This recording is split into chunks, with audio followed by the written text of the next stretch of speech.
Periyar Maniamma Institute of Science and Technology, Thanjavur. Mechanical engineering with specialization in energy engineering, robotics and industrial automation. Welcome to IPS finance. இன்னைக்கு Sensex 355 புள்ளிகள் ஏறி 77,269 முடிஞ்சிருக்கு. நிப்டி 121 புள்ளிகள் ஏறி 24,119 முடிஞ்சிருக்கு. இந்த ஏற்றம் ஏன் அப்படிங்கறது உட்பட நிறைய விஷயங்களை நாகப்பன் சார் கிட்ட கேட்டு தெரிஞ்சுப்போம் வாங்க. வணக்கம் சார். இப்போ ஓரளவுக்கு தேர்தல் முடிவுகள் வந்துருச்சு. இந்த நேரத்துல சந்தையுமே ஏற்றத்துல முடிஞ்சிருக்கு. இந்த ஏற்றத்திற்கான காரணம் என்னங்க சார்? மார்க்கெட் ஆக்சுவலா க்ரூட் ஆயில் பிரைஸ் ஏறி இருக்கு. இப்போ நம்ம பேசிக்கிட்டு இருக்கக்கூடிய இந்த காலகட்டத்துல மார்க்கெட் தாண்டி ஏறி இருக்கு அப்படின்னா ரெண்டு விஷயத்த கவனத்துல வச்சுக்கணும். இன்னைக்கு சந்தை துவங்கிய பொழுது கச்சா எண்ணெயுடைய விலை $100 கிட்ட தான் இருந்தது இன்று அதிகாலையில. அதற்கு பிறகு மெல்ல மெல்ல அதிகரித்து ஒரு 5% மேல இன்னைக்கு கச்சா எண்ணெயுடைய விலை ஒரு கட்டத்துல அதிகரிச்சது. $105 தாண்டியது, $100 கிட்ட இருந்தது அப்படிங்கறத பார்த்தோம்.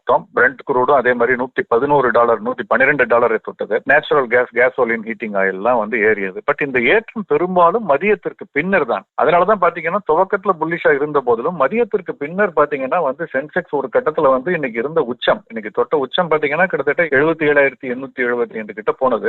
77,875 இருந்து 76,950 கிட்ட வந்தது, 55 கிட்ட வந்தது. கிட்டத்தட்ட ஒரு 900 புள்ளிகளுக்கு மேல் சென்செக்ஸ் மதியத்திற்கு பின்னர், நண்பர்களுக்கு பின்னர் இறக்கத்துல தான் இன்னைக்கு இருந்தது அப்படிங்கறத ஞாபகத்துல வச்சுக்கணும். அதேதான் நிப்டியினுடைய போக்கும் பாத்தீங்கன்னா இந்த அதிகாலை சந்தை துவங்கி அரை மணி நேரத்துல 286 புள்ளிகள் அதிகரிச்சு 24,284 இருந்தது. அந்த 24,284 இருந்து கிட்டத்தட்ட நேற்றைய, அதாவது சென்ற வார கடைசியில வெள்ளி அன்றைய முடிவுக்கே வந்துருச்சு. 11 புள்ளிகள் மட்டும்தான் அதிகரிச்சு 24,000 அருகாமையில் வந்தது. 24,008 அப்படின்னு வந்தது.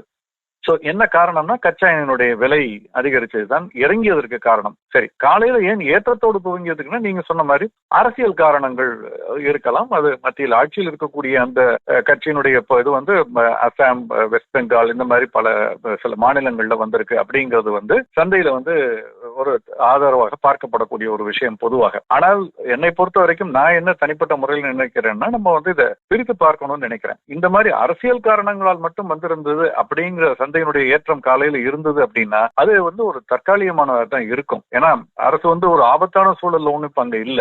அதனால இது ஒரு சென்டிமெண்ட் அப்படிங்கிற அடிப்படையில இருந்ததுன்னு பாத்தீங்கன்னா தற்காலிகமானதாக தான் இருக்கும். அதை தாண்டி பங்குகளுடைய மெரிட், சந்தையினுடைய வேல்யூவேஷன் தான் நிர்ணயிக்கும். ஏன்னா இன்னைக்கு அட்வான்ஸ் டிக்ளைன் பாத்தீங்கன்னா நிப்டியில 37 பங்குகள் விலையேற்ற பங்குகள், 13 மட்டும்தான் இறக்கம். அதுவுமே பெரும்பாலும் தகவல் தொழில்நுட்பத்துறை சார்ந்த பங்குகள், டிசிஎஸ் ஒரு 1.25%, இன்ஃபோசிஸ் 1%க்கு மேல, டெக் மஹிந்திரா இறங்கி இருக்கு கொஞ்சம் குறைவாக. அந்த மாதிரி ஒரு டெக் அந்த துறை சார்ந்த பங்குகளுடைய இறக்கம் சென்செக்ஸ்லயும் அதை தான் நம்ம இன்னைக்கு பார்த்தோம். பட் பிராடர் மார்க்கெட்னு பாத்தீங்கன்னா அட்வான்ஸ் டிக்ளைன் பார்த்தா அட்வான்ஸ் அதிகமா இருக்கு. 2,140, டிக்ளைன் 1,187 தான். 52 வார உச்சம் 153 பங்குகள், 52 வார லோவர் தொட்டது 26 பங்குகள் தான். அப்பர் சர்க்கியூட் 130 பங்குகள், லோயர் சர்க்கியூட் 87 பங்குகள் தான். இங்கேயும் பாசிட்டிவான ட்ரெண்ட் தான் பாக்குறோம். நிப்டி 50 தாண்டி நிப்டி 100, 200, 500 எல்லாம் ஏற்றத்துல, ஆனால் சிறிய ஏற்றம் தான், கணிசமான ஏற்றம் அல்ல. Mid cap 50, mid cap 100, small cap 100 எல்லாமே ஏற்றம். எல்லாமே 1% தான் இந்த ஏற்றம். துறை வாரியாக பார்த்தால் கூட ஐடி துறை, மீடியா, ரியாலிட்டி தவிர, பிஎஸ்யூ பேங்க் இதை தவிர மற்ற எல்லா துறைகளும் ஏற்றத்தில் இருந்தாலும் எதுவுமே கணிசமான ஏற்றமோ இறக்கமோ இல்லை. சோ ட்ரெண்ட் பாசிட்டிவா இருந்தால் கூட ஒரு கண்டெய்ன்டா இருக்குன்னு நான் நினைக்கிறேன். அந்த 24,000 அப்படிங்கிற லெவலில் இன்னைக்கு ஒரு சப்போர்ட் எடுத்திருக்கு. அது 23,800 வலுவான சப்போர்ட் இருக்கு. அது உடைக்காத வரைக்கும் இந்த sideways trend with slight positive trend அப்படிங்கிறது தொடரும் தான் நான் நினைக்கிறேன் சந்தையை பொறுத்தவரை. ஏன்னா இன்னைக்கு 2 நெகட்டிவ் நியூஸ் நம்ம ஞாபகத்துல வச்சுக்கணும். ஒன்று, கச்சா எண்ணெயுடைய விலை ஏற்றம் 5% வரைக்கும் ஏறினது, இப்போ 4% ஏறி இருக்கு. அது நம்ம எம்சிஎக்ஸ் எடுத்துக்கிட்டு பாத்தீங்கன்னா அங்கேயுமே இன்னைக்கு கச்சா எண்ணெயுடைய விலை 5% மேல் ஏறி 10,000 தாண்டிடுச்சு. 10,200 அருகாமையில் வணிகம் நடக்குது. மே மாத ஒப்பந்தம். அது ஒரு நெகட்டிவான நியூஸ். 2வது நெகட்டிவான நியூஸ் என்ன பாத்தீங்கன்னா கரன்சி, டாலருடைய மதிப்பு உயர்ந்திருக்கிறது. அதாவது சர்வதேச சந்தையில டாலருடைய மதிப்புல பெரிய மாற்றங்கள் ஏதும் இல்லை. இன்னைக்கு டாலர் இண்டெக்ஸ் பார்த்தோம்னா ஒரு பக்கவாட்டு நகர்தல தான் இருக்கு. 98.32 அப்படின்னு தான் இருக்கு. 98.5 பார்த்தோம் சென்ற வார கடைசியில், அவ்வளவுதான், அதை ஒட்டி தான் இருக்கு. ஆனால் உள்ளூர் சந்தையில பாத்தீங்கன்னா தேசிய பங்கு சந்தையினுடைய முன்கரவணியத்துல நடப்பு மாதம் முதலீடக்கூடிய ஒப்பந்தம் 29 பைசா அதிகரிச்சிருக்கு. டாலரை பொறுத்த வரைக்கும் 95 டெசிசிவா தாண்டி $95.40 வணிகம் நடக்குது. இது கொஞ்சம் ஆபத்தான விஷயம். கச்சா எண்ணெயுடைய விலை உயர்வு ஒரு பக்கம், டாலருடைய மதிப்பு, அதாவது ரூபாய் வீக்கனா தான் இருக்குன்னு சொல்லணும். ஏன்னா அடுத்து சொல்றேன், யூரோ பாத்தீங்கன்னா யூரோவுமே நடப்பு மாத ஒப்பந்தம் 12 பைசா அதிகரிச்சிருக்கு. 111.73 112 நோக்கி நகர்ந்து கொண்டு இருக்கிறது. 109 கிட்ட இருந்தது. பிரிட்டிஷ் பவுண்ட் பாத்தீங்கன்னா திரும்ப 130 நோக்கி நகர ஆரம்பிச்சிருக்கு. 125 கிட்ட இருந்தது சென்ற ஒரு வாரங்களுக்கு முன்பு. 129.21 இன்னைக்கு 44 பைசா அதிகரிச்சிருக்கு. ஜாப்பனீஸ் எண் மட்டும் பக்கவாட்டு நகரத்துல ஒரு 3 பைசா இறக்கத்துல இருக்கு. 60.80, அதுவுமே 60க்கு மேலதான் மெயின்டைன் ஆகுது. சோ ரூபாயினுடைய மதிப்பு குறைவது ஒரு பக்கம் நமக்கு கவலை அளிப்பதாக இருக்கிறது. கச்சா எண்ணெயுடைய விலை ஏற்றுவதும், இது ரெண்டும் சேர்ந்து பார்க்கும்போது சந்தையில பெரிய யூபோரியாங்கிறது இதே நிலைமை கச்சா எண்ணெய் அந்த ரூபாயினுடைய மதிப்பு தொடரும் பட்சத்துல வருவதற்கான வாய்ப்புகள் இல்லை. ஏன்னா செல்லிங் வரும், இறங்குனா பையிங் வரும். சைட்வேஸ் மூவ்மெண்ட் தான் நான் கணிக்கிறேன். ட்ரம்ப் வந்துட்டு ப்ராஜெக்ட் ஃப்ரீடம் அப்படின்னு ஒன்று அறிவிச்சிருந்தாரு. அதனாலதான் கச்சா எண்ணெய் விலை வந்து ஆரம்பத்துல குறைவா இருந்ததுங்க சார் இன்னையோட சந்தையில. அப்புறம் ஏன் சார் அதிகரிச்சது?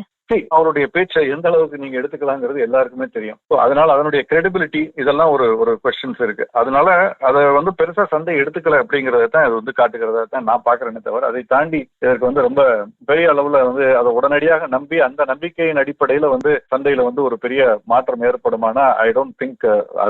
அதை தாண்டி சென்று விட்டது. சந்தையோ அரசாங்கங்களோ அதை பெரிய அளவுல அதை நம்புறதுக்கு இன்னைக்கு இருக்கக்கூடிய சூழலில் ஈரான் ஏதாவது வலுவாக சொன்னால் அதை நம்புறதுக்கு வந்து பல அரசாங்கங்கள் தயாராக இருக்கலாமே தவிர, இந்த மாதிரியான ஒரு ப்ராஜெக்ட் ஃப்ரீடம் எல்லாம் வந்து எவ்வளவு தூரத்துக்கு நம்புவாங்கன்னு தெரியல. அது செயல்படுத்தக்கூடிய இதை பார்த்துதான் அதுக்கப்புறம் நம்ம வந்து பார்க்கணும். ஏன்னா திரும்ப இந்த சண்டைங்கிறது நடந்துகிட்டு இருக்கு. அமெரிக்க போர்க்கப்பல் தாக்கப்பட்டிருக்கு மிசைல்ஸால. அவர்கள் அதற்கு பதிலடி கொடுத்துக்கிட்டு இருக்காங்க. ஸோ எங்கேயும் இது ஒரு அடங்கின மாதிரியான ஒரு சூழல் இன்னும் திரும்பலையே. அது திரும்பாத வரைக்கும் இதை நம்ம பெரிய அளவில் எடுத்துக்க முடியாது. கச்சா எண்ணெய் ஏறி இருக்குன்னு சொல்லியிருக்கீங்க. இப்ப ரீசெண்ட் 10 மாதிரி இன்னைக்கு வந்து கமாடிட்டிஸ், அதாவது உலோகங்கள், தங்கம், வெள்ளி வந்து குறைஞ்சிருக்காங்க சார். குறைஞ்சிருக்கு. கச்சா எண்ணெயுடைய விலை ஏறி இருக்கக்கூடிய அதே சூழல்ல தங்கம் வெள்ளியினுடைய விலை சர்வதேச சந்தையிலுமே ஒரு 1%, தங்கத்தினுடைய விலை 1% குறைஞ்சிருக்கு. வெள்ளி 2%க்கு மேல குறைஞ்சிருக்கு. காப்பரும் 1% குறைஞ்சிருக்கு அப்படிங்கறத பாக்குறோம். அதே மாதிரி இங்க MCXல பார்த்தா காப்பர் வந்து 1275 0.5% இறக்கம். ஜிங்க் இறக்கத்துல இருக்கு. லெட் மட்டும் சைட்வேஸ்ல இருக்கு 200 ரூபாய்க்கு அருகாமையில். வெள்ளி 3% குறைஞ்சிருக்கு. தங்கம் 1%க்கு மேல குறைஞ்சிருக்கு. MCXல முன்பேர வணிகத்துல, இது எல்லாமே முன்பேர வணிகத்துல சொல்லக்கூடிய விலைகள். தங்கம், வெள்ளி, காப்பர், ஜிங்க் எல்லாமே இறக்கத்துல தான் இருக்கு. நேச்சுரல் கேஸ், க்ரூட் 2 மட்டும் தான் ஏறி இருக்கு இன்னைக்கு. Q4 ரிசல்ட் சீசன் போயிட்டு இருக்குங்க சார். இன்னைக்கு என்னென்ன நிறுவனங்களோட முக்கியமான ரிசல்ட்ஸ் வந்திருக்குங்க? நேற்றைய முன்தினம் என்ற வார கடைசியில இன்னைக்கு பல முடிவுகள் வந்துட்டு இருக்கு. அதுல இன்னைக்கு அதானி குழுமத்தை சேர்ந்த அம்புஜா சிமெண்ட்ஸ் அவர்களுடைய கன்சாலிடேட்டட் ரிசல்ட்ஸ் வந்திருக்கு. நிகர லாபம் 1830 கோடி. போன வருஷம் 1025 கோடியாக இருந்தது. இப்ப 78% அதிகரிச்சிருக்கு. இதற்கு முன்பு அல்ட்ராடெக், வேறு சில சிமெண்ட் நிறுவனங்கள் பார்த்தோம். தொடர்ந்து இந்த சிமெண்ட் நிறுவனங்கள் லாபம் அதிகமாக ஈட்ட ஆரம்பித்திருப்பதற்கு கெப்பாசிட்டி யூட்டிலைசேஷன் ஒரு பக்கம், ஏன்னா காஸ்ட் கண்ட்ரோல்னு பெருசா சொல்லிட முடியாது. ஒரு பக்கம் அவர் முயற்சி எடுத்துக் கொண்டிருந்தாலும் அதை தாண்டி வால்யூம் அப்சார்ப்ஷன் இருக்குன்னு சொல்றாங்க. இன்ஃப்ராஸ்ட்ரக்சர் எக்ஸ்பான்ஷன் பிளான்ஸ் நிறைய போறதுனால இருக்குன்னு சொல்லப்படுகிறது. கன்சாலிடேஷன் ஃபேஸ் இந்த துறையில ஓவரா இருக்கு அப்படின்னு சொல்றாங்க. இப்போதைக்கு பெரிய நிறுவனங்கள், சின்ன சின்ன நிறுவனங்கள் எல்லாம் விலைக்கு வாங்கி ஒரு கன்சாலிடேட்டட் ஸ்டேஜ்ல போயிட்டு இருக்கு. எப்படி தொலைத்தொடர்பு இருக்கோ அது மாதிரி இதுல வந்து இப்ப போயிட்டு இருக்கு அப்படின்னு சொல்றாங்க. சோ இதன் காரணமாக ரெவென்யூ 10% ஏறி இருக்கு. அதாவது விற்பனையுமே வந்து 9894 கோடியா இருந்தது போன வருஷம் இதே காலாண்டுல. இப்ப 10,892 கோடி அப்படிங்கிறது கிட்டத்தட்ட 1000 கோடி கிட்ட அதிகரிச்சிருக்கு. இன்கிரிமெண்டல் குரோத்னு பார்க்கும்போது ரெவென்யூவை விட லாபம் வந்து கணிசமாக அதிகரிச்சிருக்கு. அது எப்போதுமே நடக்கக்கூடியது கெப்பாசிட்டி யூட்டிலைசேஷன் போது. ஏத்தர் எனர்ஜி அது அதனுடைய நஷ்டம் குறைஞ்சிருக்குன்னு சொல்லியிருக்காங்க. அதுவே சந்தையை பொறுத்தவரை ஒரு கட்டத்தில் சாதகமாக பார்க்கக்கூடிய விஷயமா இருக்கு. நஷ்டம் வந்து 100 கோடியாக குறைஞ்சிருக்கு. ரெவென்யூ கூடி இருக்கு. 74% இயர் ஆன் இயர் கூடி இருக்கு அப்படிங்கறதையும் சொல்லியிருக்காங்க ஏத்தர் எனர்ஜி. BHEL அந்த நிறுவனத்துடைய பங்கு இன்னைக்கு கணிசமான ஏற்றத்தை சந்தித்தது வணிகத்துக்கு இடையில. அதற்கு முக்கியமான காரணம் அவருடைய நிகர லாபம் 156% அதிகரிச்சது இயர் ஆன் இயர் பார்க்கும் பொழுது. ரெவென்யூ 37% தான், ஆனால் லாபம் பாத்தீங்கன்னா வந்து 1290 கோடி அப்படின்னு போட்டிருந்தாங்க. இதே போக்கு தொடர்ந்து மற்ற நிறுவனங்கள், சில நிறுவனங்கள் வந்துட்டு இருக்கு. நம்ம வர வர பேசலாம். டிவிடெண்ட் பொறுத்த வரைக்கும் BHEL வந்து ₹1.40 ஒரு ஃபைனல் டிவிடெண்ட் டிக்ளேர் பண்ணிருக்காங்க. ₹2 மதிப்புள்ள BHEL பங்குக்கு ₹1.40 டிவிடெண்ட் கொடுத்திருக்காங்க. டிவிடெண்டுடைய ரெக்கார்ட் டேட்டு சொல்லுவாங்க, விரைவில் சொல்லுவாங்க. வோடாஃபோன் ஐடியா அரசாங்கத்துக்கு கொடுக்க வேண்டிய டியூஸை வந்து குறைச்சிருக்காங்களே சார், இது அந்த துறைக்கு வந்து ஏதாவது தாக்கத்தை ஏற்படுத்துங்களா சார்? அந்த துறையில் இப்ப இருக்கக்கூடியது பிரிடாமினா 3 நிறுவனங்கள் தான், அவர்களுடைய டாமினன்ஸ் தான் இருக்கு. ஸோ அதுல இந்த ஒரு நிறுவனம் நசிந்து விடக்கூடாது என்பதற்கு அரசு பல்வேறு முயற்சிகளை எடுத்து வருது. அதே சமயத்துல அரசுக்கு கொடுபட வேண்டிய அந்த தொகையும் பெரிய அளவுல அவர்கள் காம்ப்ரமைஸ் பண்ண முடியாது. இந்த ஒரு சூழல்ல இப்ப வெளியா இருக்கக்கூடிய தகவல் என்னன்னா, அந்த நிறுவனம் அரசுக்கு கொடுக்க வேண்டிய ஏஜிஆர் டியூஸ்னு சொல்லக்கூடிய அட்ஜஸ்டட் கிராஸ் ரெவென்யூ அதை ஒரு 27% குறைப்பதற்கு ஒப்புக்கொண்டிருப்பதாக தகவல் வெளியாக இருக்கிறது. 64,046 கோடி அப்படின்னு சொல்லியிருக்காங்க. டிசம்பர் 31ஆம் தேதி வரைக்கும் உள்ள கணக்குது. ஸோ இது அந்த நிறுவனம் கொடுக்க வேண்டிய தொகையில ஒரு சலுகை தொகையாக பார்க்கப்படுறதுனால அந்த நிறுவனத்துடைய பங்குகள் ஒரு பாசிட்டிவ் சென்டிமெண்ட் இருந்தது இன்னைக்கு பார்க்க முடிந்தது. ஏற்கனவே டிஓடி ஒரு மாதங்களுக்கு முன்பு ஜனவரியில நினைக்கிறேன் இந்த அமௌண்ட் 87,695 கோடி அப்படின்னு அதை ஃப்ரீஸ் பண்ணியிருந்தாங்க. டிசம்பர் 31ஆம் தேதி வரைக்கும் உள்ள டியூ அப்படின்னு இப்ப 64,046 கோடி அப்படின்னு சொல்லியிருக்காங்க. நிச்சயமா அது சாதகமான விஷயம் ஒரு பக்கம் இருந்தாலுமே இதுவே மிகப்பெரிய தொகை.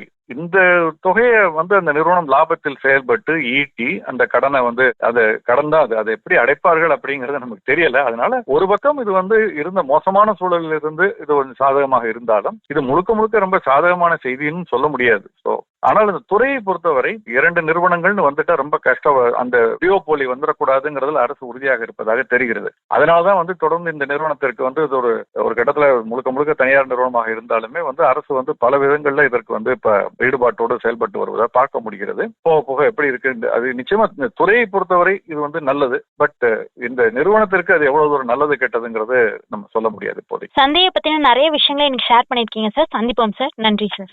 நன்றிமா. Periyar Maniamma Institute of Science and Technology, Tanjavur. Mechanical engineering with specialization in energy engineering, robotics and industrial automation.